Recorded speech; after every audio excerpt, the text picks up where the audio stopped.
ESPN Kansas City is KCTE Independence and K233DM Raytown, 1510 AM, 94.5 FM. Sports is the one thing this guy is truly passionate about. So passionate that sometimes we just have to put this sports nut on a leash. Seriously? You're gonna fire some dude at a local Pittsburgh television station for putting Ultimate Cheater in the caption? This world is officially insane.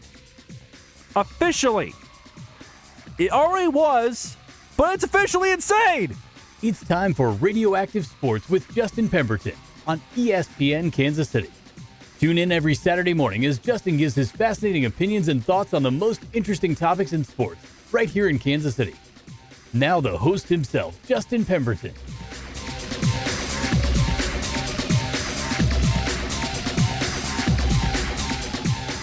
Good Saturday morning. Welcome to a brand new edition of Radioactive Sports right here on ESPN Kansas City. And you're listening to 1510 AM and 94.5 FM. Good Saturday morning. I am Justin Pemberton, the host of this show. As always, and we got a good show for you lined up for today. As yesterday, I had a good opportunity to have, once again, excuse me, I had a good chance to have, I'm trying to clear my throat out here. But I had a good chance to have Mac Moore and Bobby G, the guys from the Tell Me More podcast. Of course, I have failed in the past to mention that Bobby G actually only comes on when Mac and himself do a football podcast, a part of the Tell Me More podcast, because Mac Moore also does, because he's the main host of this podcast. Mac also does a wrestling podcast with some other fella. I'm not too familiar with what his name is, but no, Bobby G only comes on when they do the football podcast. So, but I had them on yesterday, and we talked about KU basketball, and we'll be doing that here, and that's in the second segment. That'll be coming up after this opening monologue, talking about, actually, that's going to be in the third, excuse me. In the second, we talked about the Super Bowl. Just kind of recapped our thoughts on Super Bowl 53. I gave my strong thoughts on the Rams just absolutely not trying at the end of that first half. I can't get over that. I mean, seriously. You've got, and this is no joke, people. For those who failed to tune in to the Super Bowl, here's how the first half went down, or the end of it. So it's only 3-0 Patriots. Rams have 2 timeouts after the Patriots squandered 2 of their 3 timeouts in the first quarter. There are 28 seconds left. The Rams are on the 45, almost midfield, but they're still in their territory. But on the 45, maybe 40-yard line, they have a chance to get maybe a field goal to tie things up, or a touchdown to possibly shift everything into their favor going into halftime. They choose to fart around and absolutely not try. And to me, and you'll hear this coming up on the show, plus in the podcast if you happen to miss the show here today, that's what I end up telling Mac and Bobby G, is that was the turning point of that game. That was the ultimate change. And I know, Mac had a great point that the Rams absolutely did nothing throughout that entire first half. But that, to me, really said it right there. That, to me, said the Rams are not going to try. They don't want to play in this game. Bottom line, that's where it all changed. But we'll talk about the Super Bowl coming up. Plus, we made fun of Trey Wingo, the host of Actually, he's not the host. He's the co-host of Golick and Wingo, weekdays on ESPN Radio, which you can hear weekday mornings on ESPN Kansas City on this station. And his little rant after the Super Bowl the next day about all the people that didn't thought it was too boring. We'll play that soundbite coming up in the fourth because I got my own thoughts to wrap up the show about the Super Bowl. Plus, we will do, and for those who have been listening to this show religiously, you've probably have heard me say I was going to possibly do a Showtime of Homies Pass of the Year. That is the case. Because I do have that, and I was able to, earlier this week on Twitter and Facebook, get people's votes and thoughts. Interesting tie between the no-look pass and the left-handed throw. I unfortunately do not have the audio of the no-look pass, so the winner is going to be the left-handed. We'll play that in the fourth, as we'll do the Showtime of Homies Pass of the Year to officially wrap up any type of Chiefs talk for this football season. So that's coming up in the show. But let's kick off the show now, and thanks for listening to, once again, 1510 AM, 94.5 FM, 1510.com, or if you're on the TuneIn app, you download that, by the way, it's for free. Just search for ESPN 1510 to listen to any content plus of my show of this station on the TuneIn app. But let's get started, though. In the monologue, talking some Kansas basketball, I really want to revisit Tuesday night's game in Manhattan because huge win for Kansas State. Huge win. But it's ruined by a lot of we have to go back. We have to revisit the Barry Brown dunk. But first, I do want to play a clip of Bill Self, the head coach of the Kansas Jayhawks, and his thoughts on after their loss to Kansas State. Here is Bill Self on Tuesday night after the loss to Kansas State. We weren't ready to play from the beginning, and I don't think our young kids had any idea what was getting ready to hit them because that was pretty evident by the start. I mean, our freshmen had never been in a situation like that, and they felt it. And that's the result of the 1-6 road record. Is that Bill Self has got these young guys that just have absolutely no idea. They have no clue of what it's like to face a tough crowd on the road. And in the Big 12, I mean, minus Allen Fieldhouse. I mean, Allen Fieldhouse will always be first as far as the crowd and the atmosphere. But second has got to be Bramlage Coliseum. It's got to be Kansas State. That was amazing the other night. Just watching that game, that crowd was into it. You saw it towards the end with the Cartier-Jada 360 windmill dunk. And then, of course, the controversial Barry Brown, which we'll get to. We have a soundbite of Barry Brown, if I can talk now, of Barry Brown and his thoughts on or having no regrets, really, of making that dunk towards the end. And I'm going to get to that now. That's kind of the main point of this opening monologue is talking about that, because that's one of the key topic points also in this next segment, which I had with Bobby G, excuse me, and Mac Moore from yesterday, which you hear that coming up here. But listen, I have no problem with what Barry Brown did. Now, just hang on. I know there's a lot of angry KU fans that do not like this, and I get it. It does seem disrespectful. It seems classless. It's not very classy. I get it. And I think Barry Brown, which you'll hear here in a few seconds, I think he made a horrible comparison. I think comparing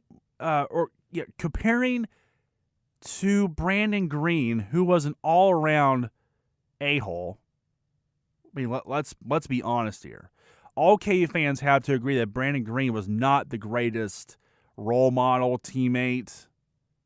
He made Bill Self angry all the time. because it was all about Brandon Green when he was on the floor.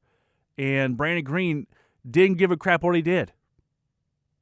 And when Barry Brown was a freshman, after KU just pretty much manhandled Kansas State, which they always seem to do at Allen Fieldhouse, he dunked to end the game.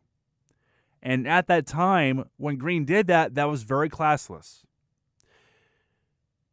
Listen, my thoughts here with Barry Brown is I don't think he did it to piss off the fans of Kansas. I don't think he did it to piss off Bill Self and the basketball team. I think he had that memory in his mind that, oh, Brandon Green, this jerk off, he dunked on my team, and well, we haven't had our moment of beating Kansas in my 4 years, so here's my moment. I'm going to have it. Let me have it, and I'm going to do this.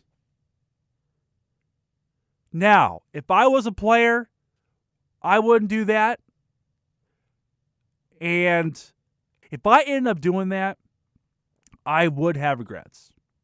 I would regret of dunking on the opposing team when it was pretty much all over. But you know what? Here's my next thing.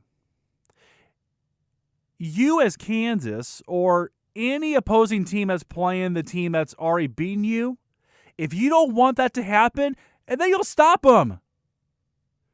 Stop their rear end. If you don't want someone dunking on you, go make a point. Stop them. I couldn't help but agree earlier this week with Seren Petro. For those who listen to his show, the program on 810, our sister station, if you heard his comments, it's exactly like what I'm going to say.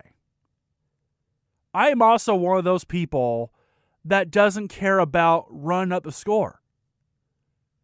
You're not going to like me as a coach or as a person that loves to do that, because you know what? It's a game.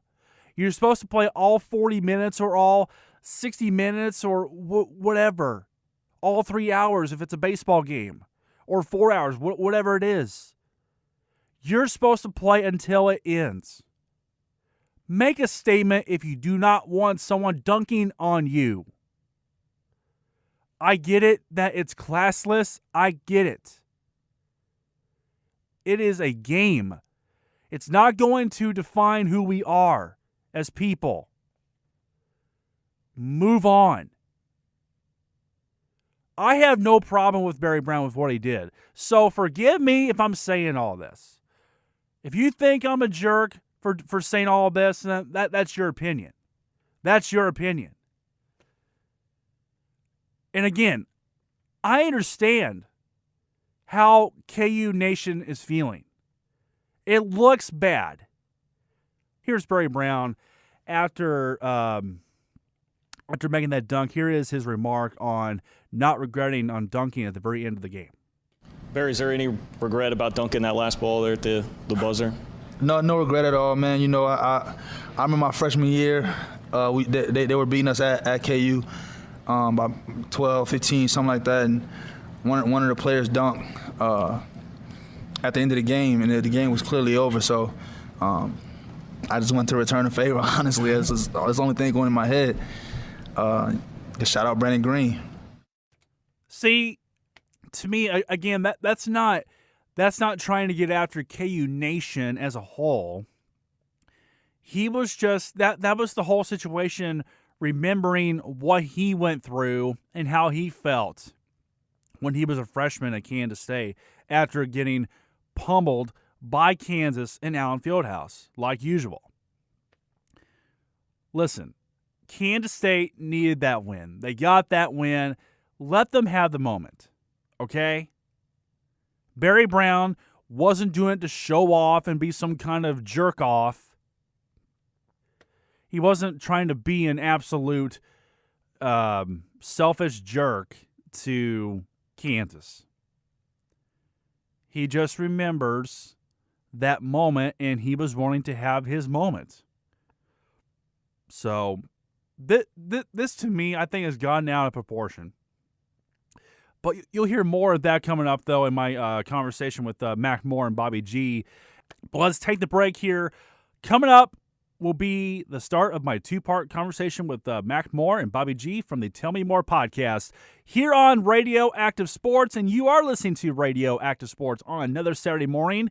I am Justin Pemberton, the host of this show, and you are listening to 1510 AM, 94.5 FM, ESPN Kansas City. Dedicated, passionate, and not afraid to speak his mind. You're listening to Radioactive Sports with Justin Pemberton on ESPN Kansas City 94.5 FM. You're listening to Radioactive Sports with Justin Pemberton. I don't blame Saints and Chiefs fans for being like, maybe I'm not going to pay attention to this game because it hurts a little bit too much. See, but the Patriots fans know the struggle the most of losing the AFC Championship game. We've lost the most in this century. Yeah, but you know you're going to get back. So it's not the same, Bobby. You know it's not the same. It's only 9 Don't and play 18 with me right years. now, Bobby. It's only every other year. You know how bad that one year is when I had to watch the Broncos play the Panthers? You know how bad that was? It was a struggle, man. I hope that Tom Brady and not as Gronk bad as have the to play Broncos till they're playing the 50 on the Seahawks. Patriots, and you have to watch them just degrade into their old age, and you can't get rid of them. There's no cutting Tom Brady and Gronk. I hope that's what happens to you. That's what you deserve right now, Bobby. They'll still be in the championship game every year. No, you're probably right. On ESPN Kansas City, 1510 AM, 94.5 FM, and 1510.com. Only 9 Don't and play 18 with me right now, Bobby. years.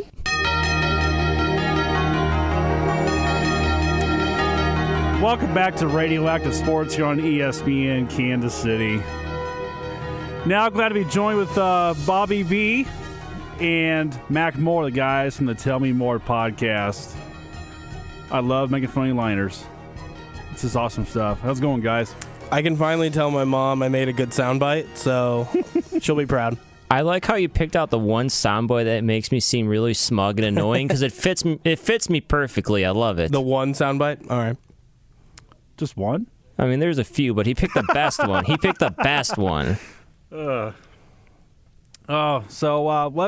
talk about the Super Bowl.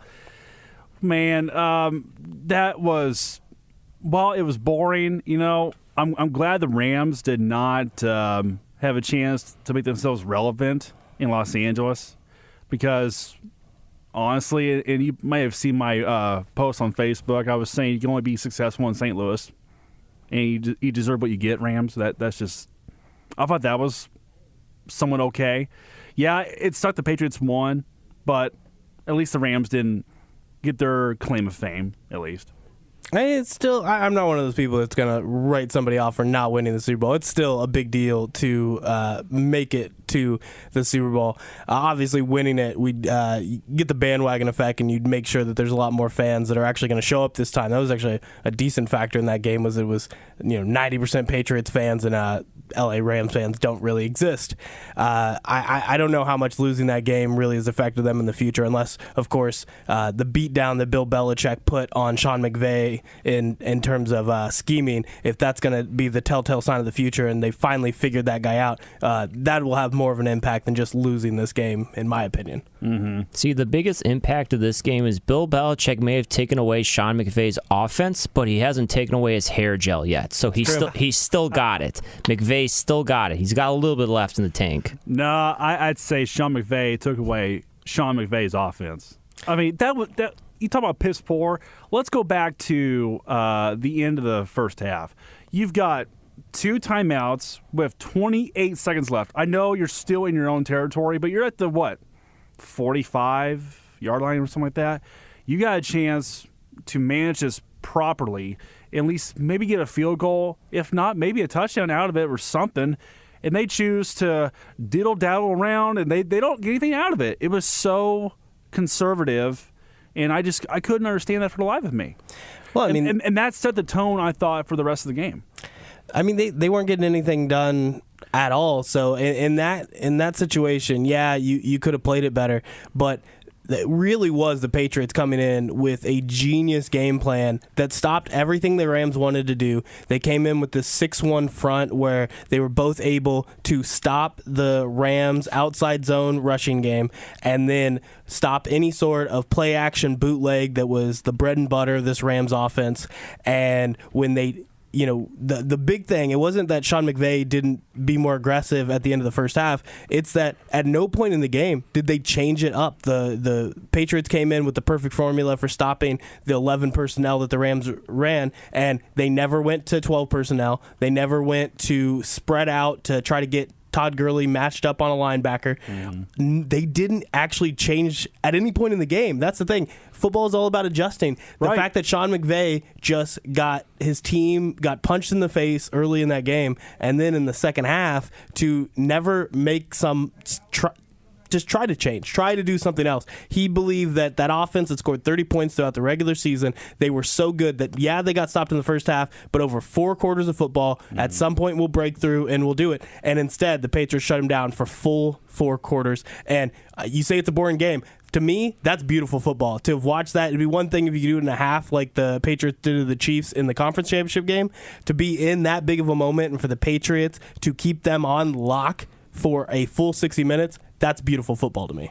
I mean, we can all appreciate the 13-3 defensive masterpiece on both sides of the ball, but at the end of the day, this is like going to a baseball game sitting in 100-degree weather and watching a 1-0 pitching duel. Like, we might be able to appreciate it, but no one's actually going to sit there and say they enjoy it unless you are that one person who fills out his scorecard at the baseball stadium. It's just not going to happen. But I think the most damning thing about this game for McVay was the fact that he played like he didn't want to lose it.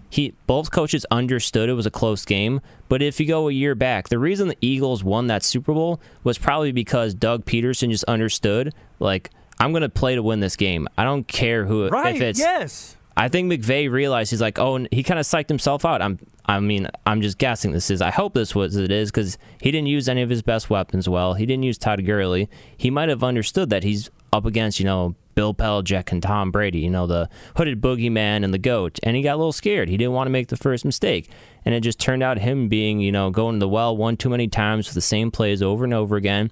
Didn't even try to run a fake punt. Didn't try to do anything to throw the Patriots off. He just you got the best punter in the game when it comes to to fakes with I forget his name now. Johnny Hecker. Yeah, Johnny Hecker. Yeah, but no, it rubs me the wrong way of how McVay and the Rams decided, because you're playing for all the marbles here, guys. I mean, this is for something special here. Why not just take the chance? I know if you don't make the 4th down, I know you give the Patriots 20 some seconds left, in the first half. And they got a chance to get a field goal and be up 6-0, maybe 10-0 already if they score a touchdown right off the bat, because they had they had some timeouts left, didn't they, before halftime? They had one, they? maybe. Yeah. They wasted 2 timeouts early in the game. Yeah. That's right. They wasted those timeouts in the first quarter. I just can't get over that, because that was the turning point of the game. I thought, and I know you were saying, Mac, that the Rams overall in that first half were doing absolutely nothing, but that was their golden opportunity. They had, again, 2 timeouts. You got 28 seconds. And I know McVay has been really bad of managing the clock and his timeouts, but it was right there. I can't get over that. That was my biggest takeaway from that game.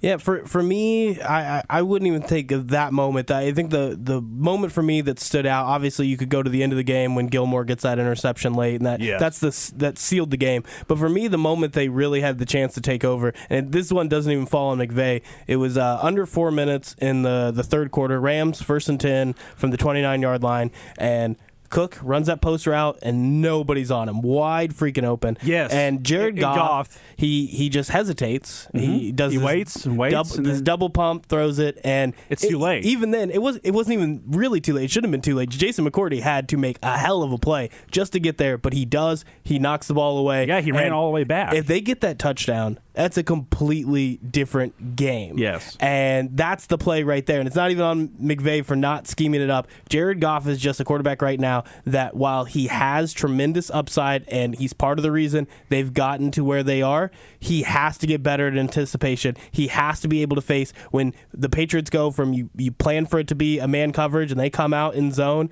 and they switch it up. You have to be able to find your guys when they're in space and make those throws. And part of it was the only guy he really trusted was Cooper Kupp. Once Cooper Kupp's out, he's not willing to throw it to Reynolds as he's coming out of his break. And without that guy, without that safety valve, Jared Goff was just out there scared, and he had a reason to be scared because the Patriots' defensive line was up in his face every single play. And even Robert Woods, who is a reliable target.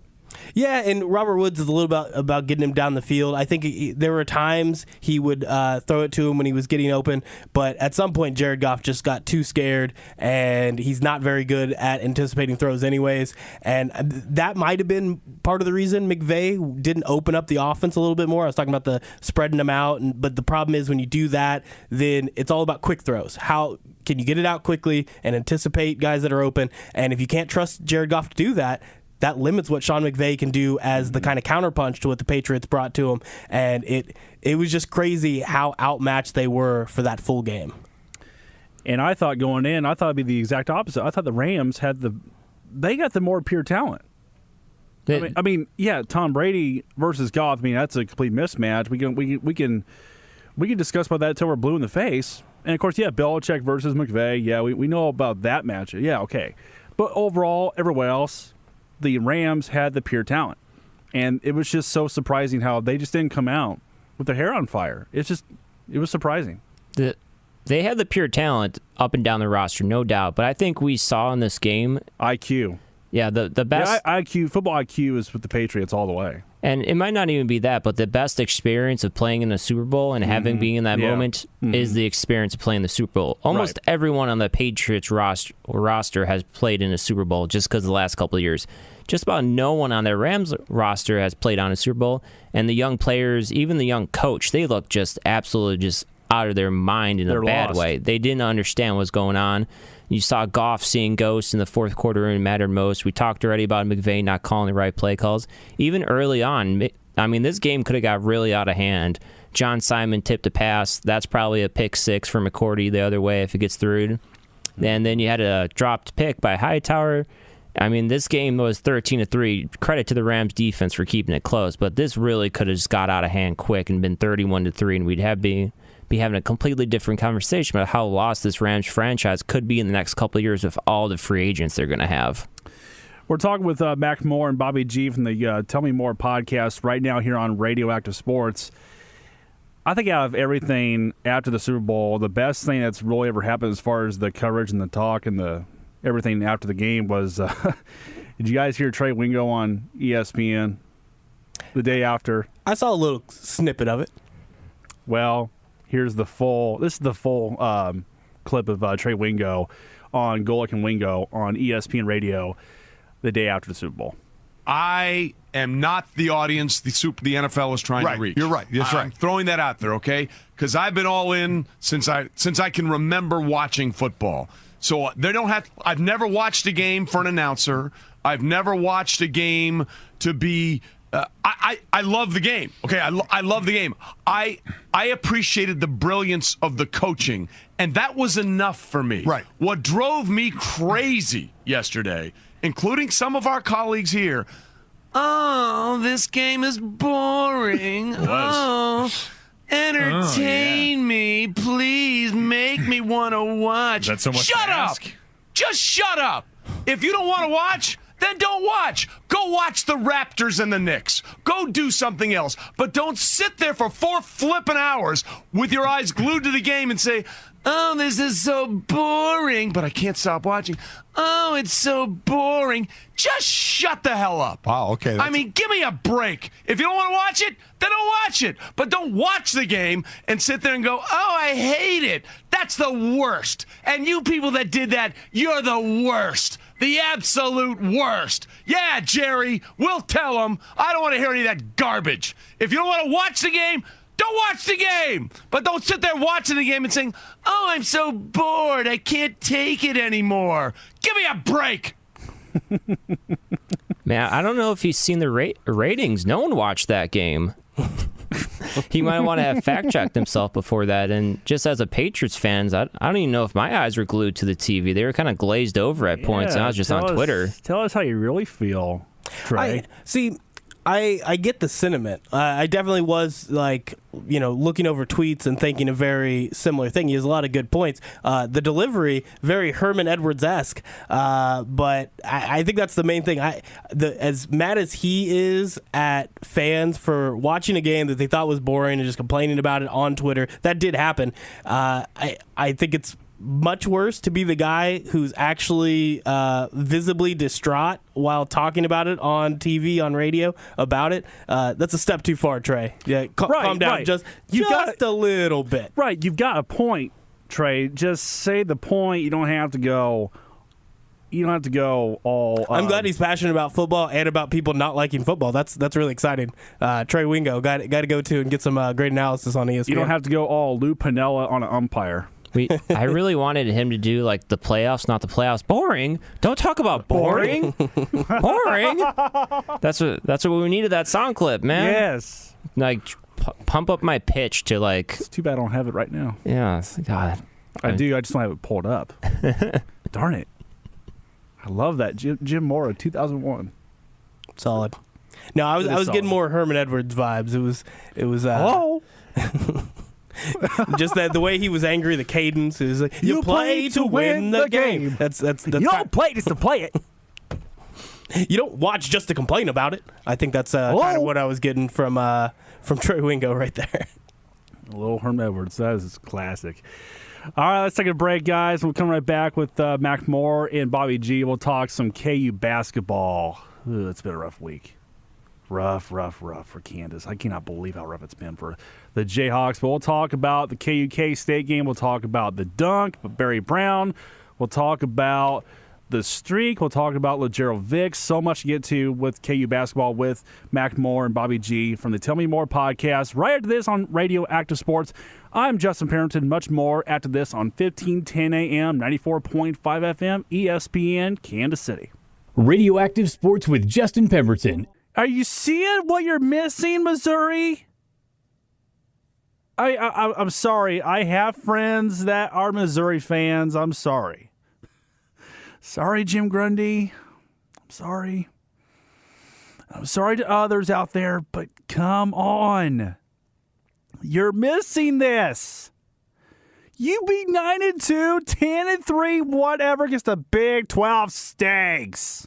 Every Saturday morning from 6 to 7 a.m. on ESPN Kansas City, 1510 a.m., 94.5 FM, and 1510.com. You play to win the game. You don't play to just play it. That's the great thing about sports. You play to win. And I don't care if you don't have any wins. You go play to win. Playoffs? Don't talk about it. Playoffs? You kidding me? Playoffs? You're listening to Radioactive Sports with Justin Pemberton. I did teach a couple of the KU basketball players. Which ones? It was that guy who got arrested and smiled in his mugshot a couple of years back. Carlton Bragg. Yeah. Taught him in a bowling class. Dumbest kid I've ever met.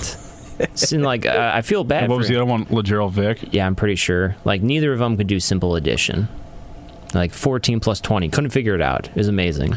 I heard there's a lot of times when Vick takes a lot of shots, Bill just shakes his head. He's just like, why? Even if he makes it. I mean, based off his bowling class final, I'm assuming it's because he can't count how many shots he's had. There was an actual final. Yeah. In bowling class. Yeah, I'm pretty sure we still have Carlton Braggs because we had to give him a new one because he couldn't figure out the math. So we had to give him like a brand new one and quote unquote help him with his final. On ESPN Kansas City, 1510 AM, 94.5 FM, and 1510.com. I still cannot believe there's an actual bowling final. Man, and I'll find you a copy next time we come in, and I'll show you this final. But man, I did not realize how absolutely savage I was tearing those two apart last time. Man, that was rough. LeGerald Vick and Carlton Bragg, unbelievable. Unreal. Welcome back to Radioactive Sports here on ESPN Kansas City. You're listening to 1510 AM and 94.5 FM, or if you're on 1510.com, podcast, whatever. So many options to listen to this show. We still got Mac Moore and Bobby G from the Tell Me More podcast here on the show. And I'm getting ready to talk some Kansas basketball. That's why you heard that intro there involving LeGerald Vick. I guess we'll start with that. That's become a big topic now. Boy, where does KU go now for a scoring option? I think it's Dietrich Lawson. I think he's probably the option with Vick now being gone. He was already the option, and he was pretty much maxing out. The big thing that I think that stopping Dietrich Lawson from being even more effective is outside shooting, and that goes out the window when Vick leaves as well. Right now, if KU, the topic's always going to come back to, can KU get to 15 straight? And right now, they're not in a very good position, and that's not even talking about Vick being off the team now, or at least a leave of absence, whatever we want to call it. So when you look at this team, the only way they're going to have a shot of staying in this race and getting back to the top of the Big 12 mountain, Quentin Grimes has to step up at this point. We've seen not only did Vick kind of take the role that we imagined for Quentin Grimes when he got to KU, then we watched when Doak goes down and they bring out Agbaji, pull him off the red shirt. Abaji's doing the things that Quentin Grimes was supposed to do. And I don't know, it was just a few games ago that Quentin Grimes started to be a little bit more aggressive. He'd drive the ball and he'd kick it out and he'd get Dietrich Lawson open. Not really scoring, but at the very least finding a way to make himself a factor on the offensive end. But Quentin Grimes really now has to become an actual scorer, something that you would expect from a five-star prospect who is a projected lottery pick before his struggles at Kansas. He's going to have to become somewhat of that player. Without it, this team is in a lot of trouble because Dietrich Lawson is already the go-to guy. He's already scoring so much, and Vick was the only other guy who could kind of complement that. And now, I mean, I guess Devon Dotson as well, but usually that's in a very, he'll drive and get some baskets at the rim, but need a guy who's a shooter, need a guy who can, if you're running down the shot clock and you haven't found a way to get open, Quentin Grimes is going to have to be that guy, and we haven't seen it from him at any point in this season. Yeah, but it's only a game and a half, though.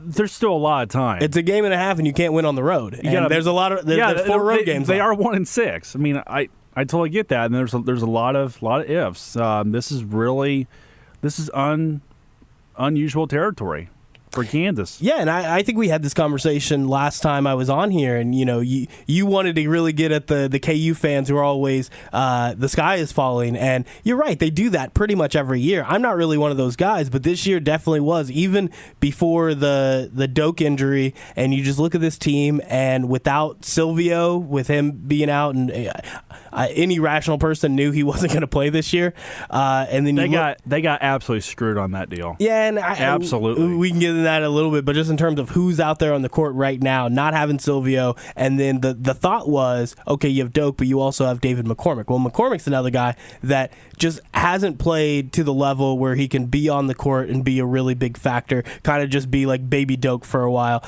He just really has a lot to learn. I think he's a lot of comparisons like Thomas Robinson, a guy who is just this pure talent that once you refine it just a little bit, he is going to be quite the player, but that's not helping you right here, right now. And then so many other guys, when you talk about Charlie Moore, who was really good his freshman year in the Pac-12, and we've seen none of that. We've seen none of it in the KU uniform. And so there's just a lot of guys who are underplaying what their potential is, and Dietrich Lawson's the only one who's come as advertised. So when you're trying to put it on the back of a Dietrich Lawson, as good as he is, he's just not a type of player who's going to win you all these games and get you this Big 12 crown. There's going to have to be somebody else that gets up onto Dietrich Lawson's level, and we've not seen it really from anybody. Devon Dotson a little bit, and then Quentin Grimes in the smallest of spurts. Let's kind of transition into the K-State game a little bit. Are we taking this Barry Brown dunk too seriously? I didn't take it seriously at all, but if the people who are upset, yes, are taking it. I understand, but, he was not doing it to be an all-around a-hole. He kind of was. He even said it in the post-game interview. Well, I know he.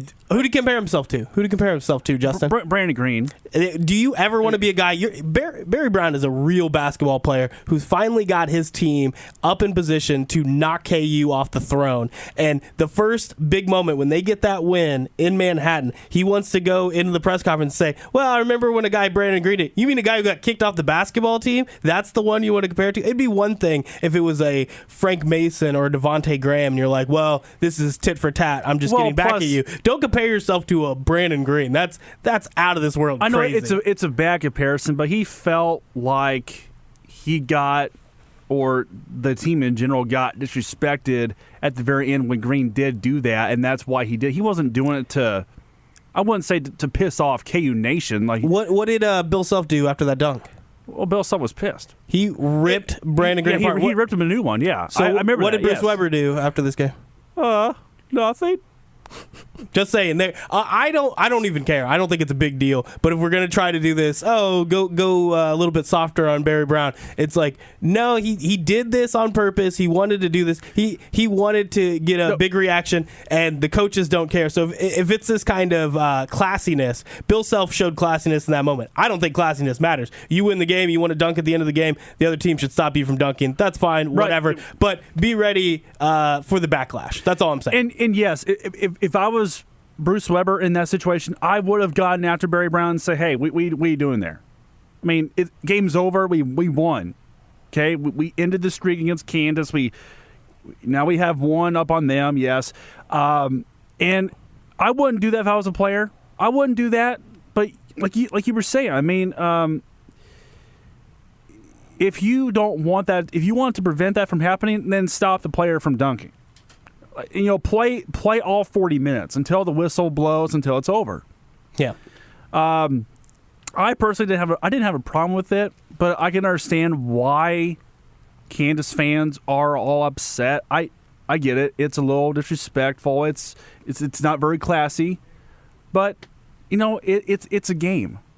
It's an absolute. It's a game, and we shouldn't be taking that kind of stuff that's serious. Yeah, I want fans. I don't want to be the guy who's telling players to how they should react in different situations, tell fans how they should react, and whatever else.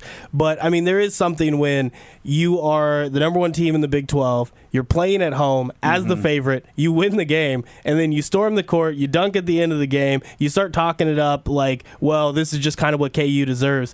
KU, for all their faults, whatever you can try to say negative about him, Bill Self does hold this team to being that kind of like,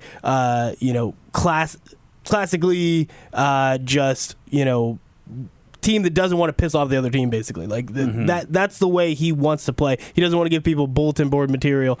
And if you're going to try to pretend that KU doesn't do that and they're try to shove it in people's face, the only one happens is a Brandon Green, who then got admonished by his coach immediately after.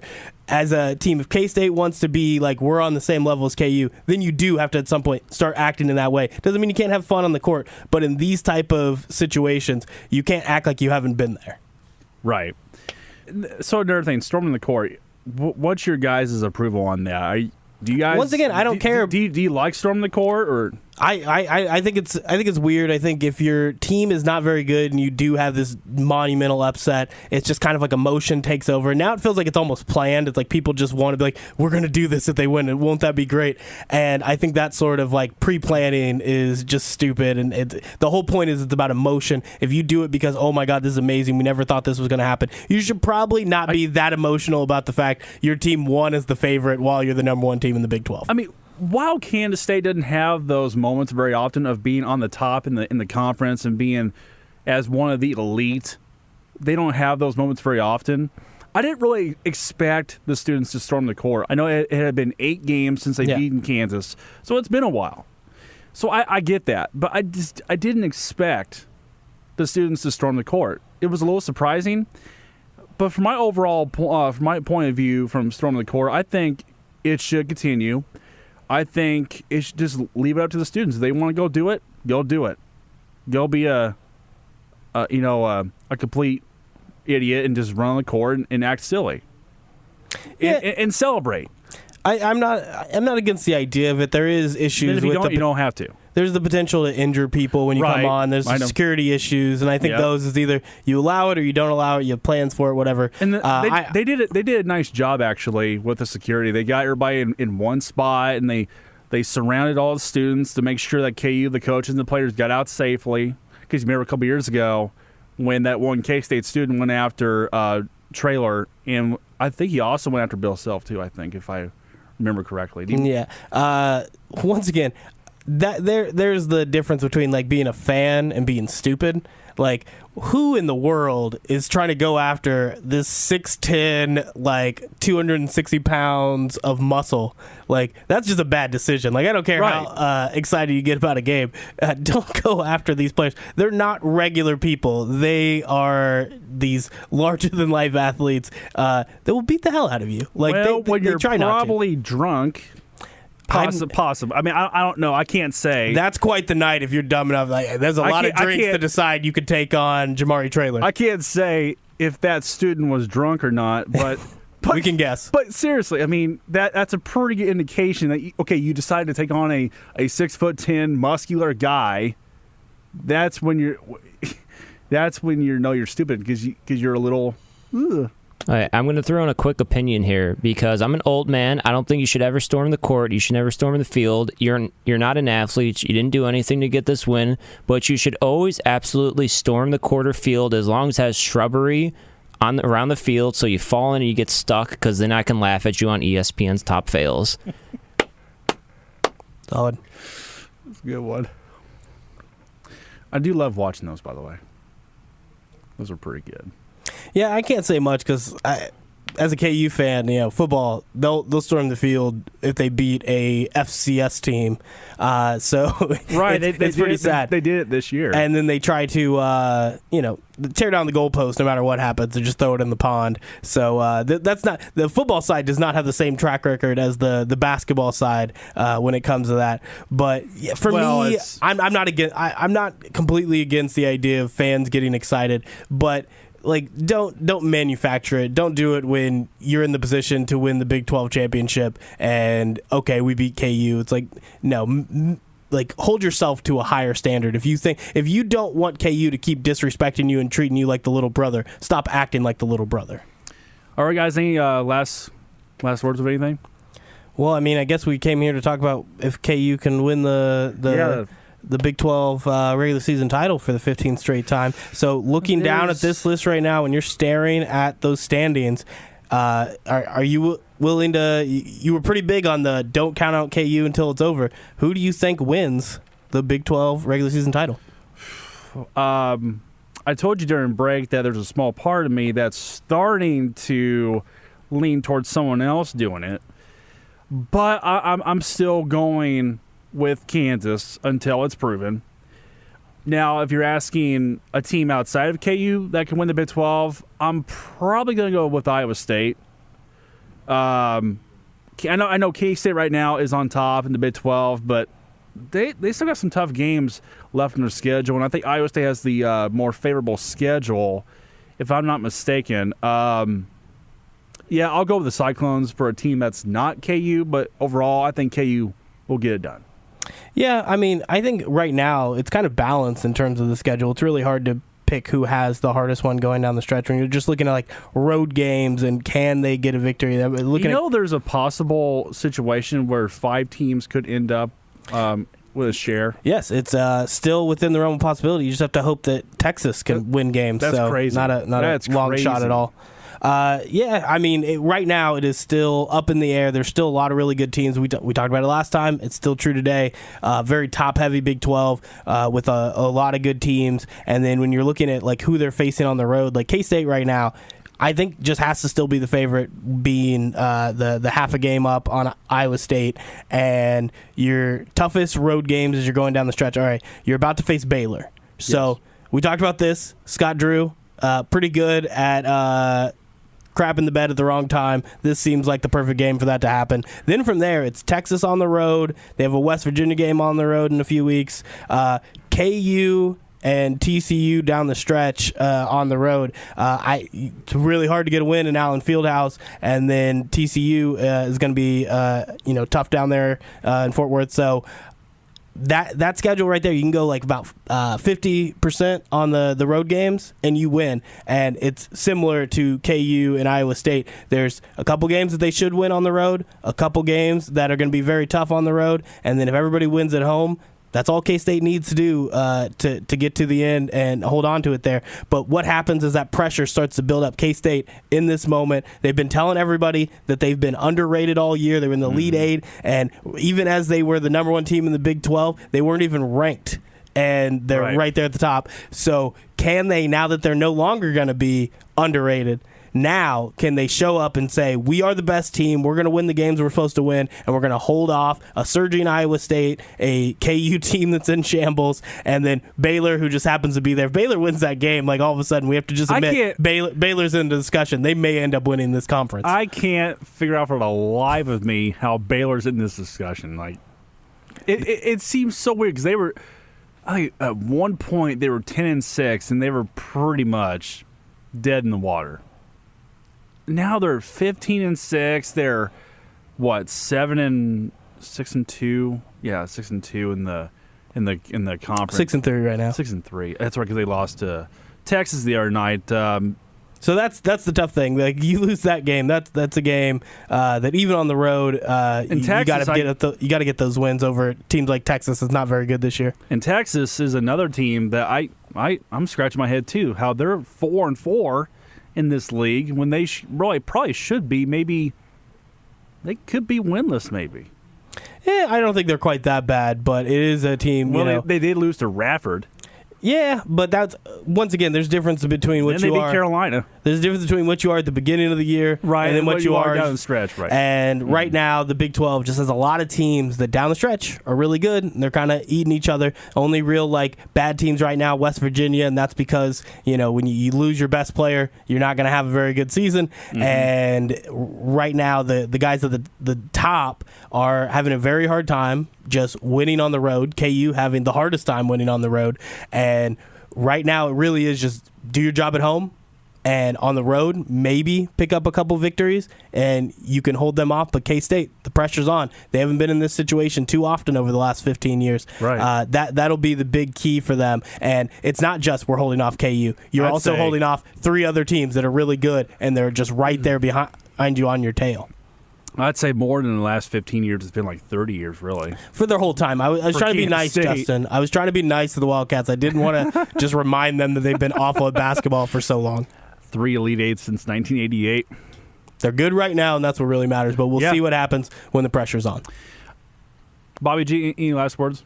I'm just going to be that edgy dude, and I'm going to say T-Tech's going to win the Big 12. Ooh. And then when it's completely wrong, I'm like, I was just kidding. Kansas was completely going to win it all the time. I know they can play defense, but they're kind of like Kansas State a little bit. They can't score. Like I'm kind of riding them off. I hate to because they were starting out so hot. Beginning of the year, they gave Duke a scare. That was a Madison Square Garden, by the way. Yeah, I don't like where they're going. I just don't. I think they'll get in the tournament, but I don't know. And it would depend on where they're at in the field in the tournament to determine where they're going to go. As far as they're going to go, is what I'm saying. Either Elite Eight or whatever. I'm gonna go with Iowa State. I like what they're doing right now. They can score. They can score with anybody. I mean, did you watch them against Ole Miss? Shooting almost 70% from the field in that second half. It was unbelievable. And they actually played some defense for once because that was kind of their that was a knock on them for quite a while. They can score, but they can't play defense, and that's why they always lost close games. Yeah, but they could play some defense. And, you get little things like the win at Oklahoma where it's down to the wire, and you just need things to kind of fall your way. And that's probably the biggest thing to compare it back to KU and the struggles they've had on the road. Usually KU does their work at home, they win the game, and on the road, they keep games close, and it becomes a coin flip. And at this point, they've played awful on the road. Teams like Iowa State and K-State playing good on the road, keeping themselves in it. It's not about winning every one of those games, but getting yourself in contention. And right now, Kansas isn't one of those teams. Iowa State and K-State, they're playing that type of way to get themselves in position to make this run. And that's probably really, if we're being honest with ourselves and we're not looking at the history of KU winning 14 straight years, it's a race between K-State and Iowa State right now. Mm-hmm. And I was going to say, until somebody knocks off KU maybe once or twice in Lawrence, I'd say twice tops. 2 losses at home would be pretty huge. I don't know. Now that's not numbers are deceiving. It's not about winning at home though. Now for KU, it's about they got to get those road wins because now they're a game and a half back, and nobody needs to knock them off. It used to be that. It used to be like you just said. Wait until somebody actually beats them in Allen Fieldhouse. It doesn't happen very often. Right now, it's not about that. It's about can KU finally start winning on the road. Right. They got 2 hard ones, 2 easy ones, and those 2 easy ones, not even sure that they're going to win those games or even play good in those games. You know, a good example, and you guys can take this either way you want to, but my example of troubled times that ended up being pretty good, and that was the '88 Jayhawks. And yes, they don't have that superstar player like Danny Manning. They don't have that. But you've got a Hall of Fame coach, and Bill Self, like he did in Larry Brown, where he could mold these guys, and they could gel at the right time. There is still time for this squad to do what that team – because, remember, that team didn't – they entered the tournament unranked. They lost double-digit games, and they made a run. There's still time. Yeah, and but right now they're running out of time to win the conference. So that's the question. You got 1 month to go. Long term, can Bill Self make a run with this team? Well, of course, they still have talent on that roster, but in terms of playing together, winning games in a tough conference, and finding a way to get that 15th Big 12 title, it's looking like a long shot right now. Right. All right, last words, guys. Anything? Cool. All right, so hey guys, thanks for your time today. It was a lot of fun. I appreciate you having me on again, especially as a Patriots fan. Hopefully we gave you a couple more sound bites to pull out there and have for future shows. I know, I actually marked it earlier. And yeah, I remember what you were saying, Bobby G, how you were going to say, if you would lose a game, I won't have you on, but if you won, I have you back on. I appreciate it. Well, I had to be the one who came out as the Patriots fan excited about it. Bobby didn't even care. I don't even think he's a real Patriots fan. You should. I'll send you my shrine to Tom Brady and the Patriots then. All right. It's settled then. All right. Thanks, guys. So there is Bobby G and Mac Moore from the Tell Me More podcast here on ESPN Kansas City. We're going to take a break here. We'll come back and we'll wrap it all up here for another Saturday morning here on Radioactive Sports. I'm Justin Parrington, much more after this on 1510 AM and 94.5 FM.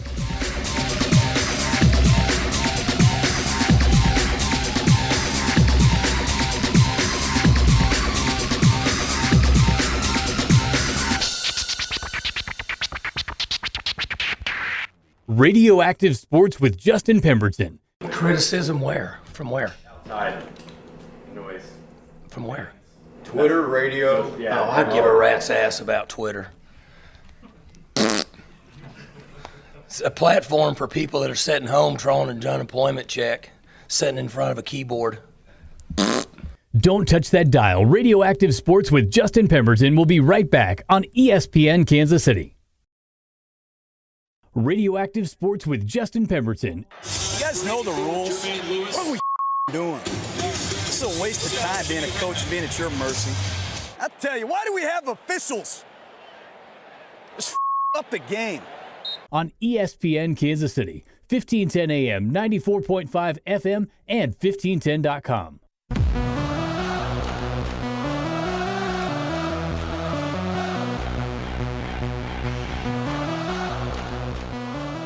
Welcome back to Radioactive Sports, and you are listening to 1510 AM and 94.5 FM, ESPN Kansas City.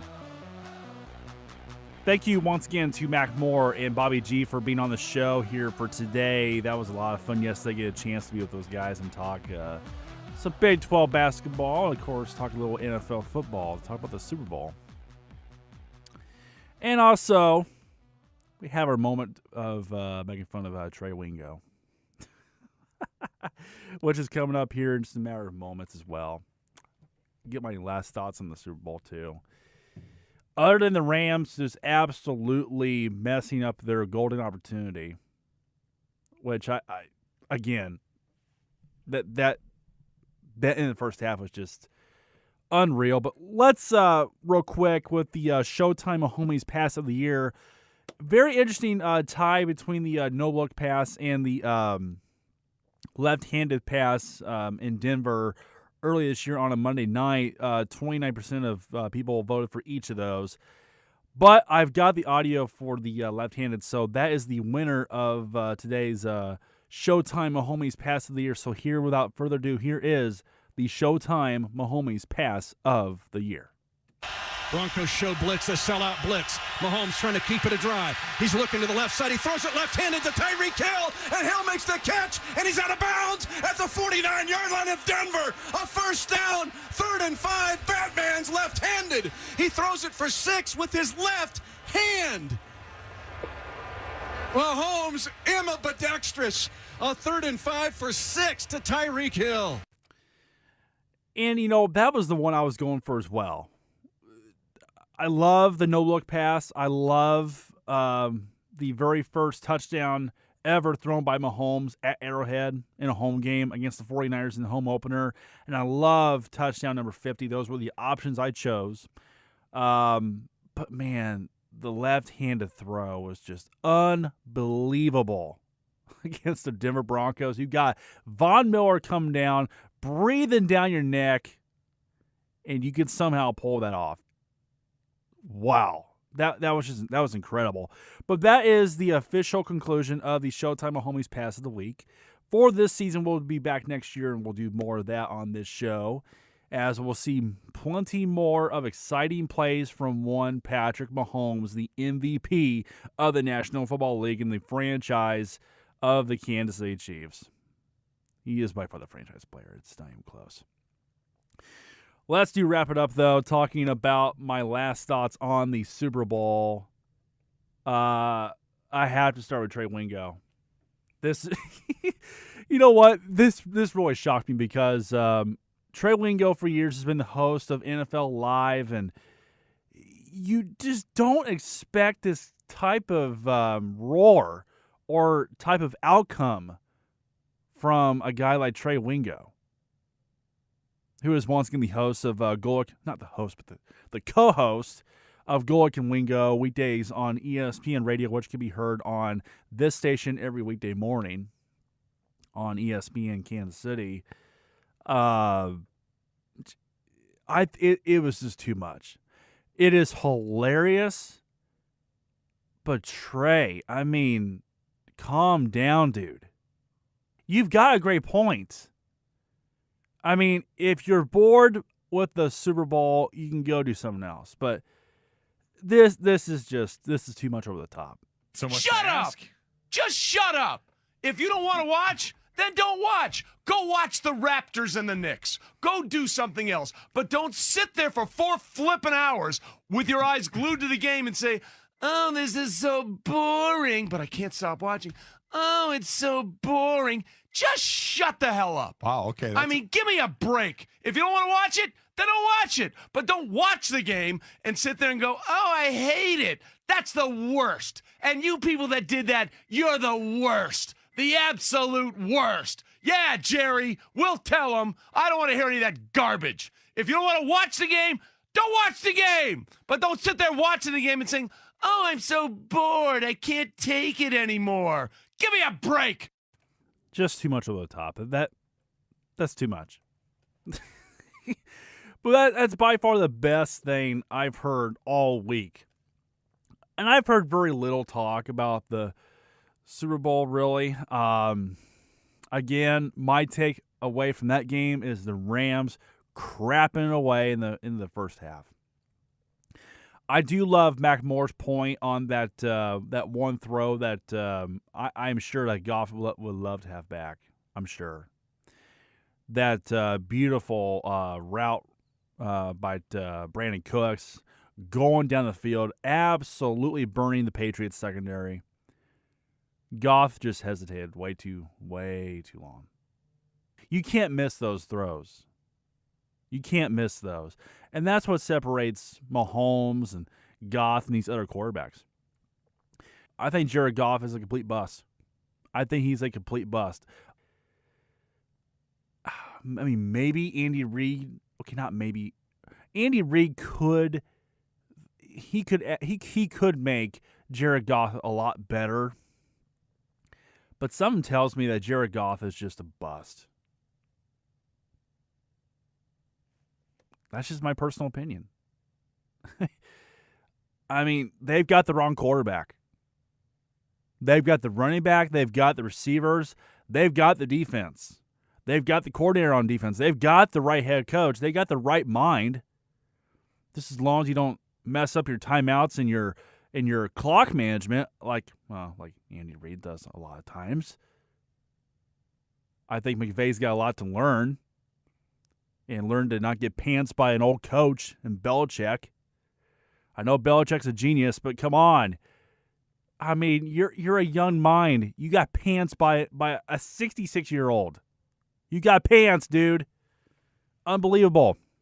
And again, to close it out, Rams can only be successful in St. Louis. Not LA. I'm sorry. Not going to happen. This is their moment, and they lost it. Rams, I bet, don't get back. If they return to St. Louis one day, and then you know what? They got a shot. They can't win in LA. That's going to conclude Radioactive Sports for Nerds Saturday morning. I'm Justin Parrington. Thanks for tuning in on 1510 AM and 94.5 FM. You've been listening to Radioactive Sports on ESPN Kansas City. Go out, have a great rest of your weekend. Stay warm. Don't freeze to death. It is bad out. Oh, man. All the ice and everything. Horrible. But we'll be back next Saturday morning. Hopefully we'll warm you up with a Nerd Show. Same time as always, from 6 a.m. to 7 a.m. on ESPN Kansas City, 1510 a.m., 94.5 FM. We will see you again next week. Keep up to date with Radioactive Sports by following Justin on Twitter at JPSports1510 and on Facebook by searching Justin Pemberton. Plus, search for the Radioactive Sports Facebook page.